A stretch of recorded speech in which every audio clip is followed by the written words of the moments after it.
आपले जवळपास 15 सदस्य निवडून आलेले आहेत। याच्या आधी कधीही एवढी मोठी संख्या सदस्यांची शिवसेनेची जिल्हा परिषदेमध्ये सातारच्या नव्हती आणि सत्तेत बसण्याची आत्ता परिस्थिती आहे। मात्र इथं त्रिशंकू परिस्थिती निर्माण झालेली आहे साहेब। शंभूराज देसाई जे पालकमंत्री आहेत हे आपल्याला भेटलेले आहेत। आपलं याच्याबाबत काय बोलणं झालंय का की राष्ट्रवादी आणि शिवसेना मिळून सत्तेत बसेल असं या पद्धतीचं? नाही बघा, आता इथलं स्थानिक राजकारण जे आहे ते आमच्या सगळीकडची वेगवेगळी समीकरणं आहेत।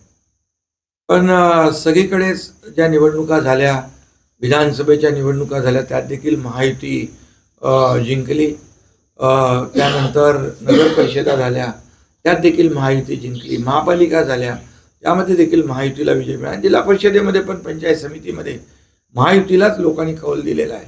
त्यामुळे जनतेचा कौल जो मान्य करून या ठिकाणी जी काही स्थानिक पातळीवरची जी समीकरणं आहेत त्याप्रमाणे महायुतीच विजयी होणार।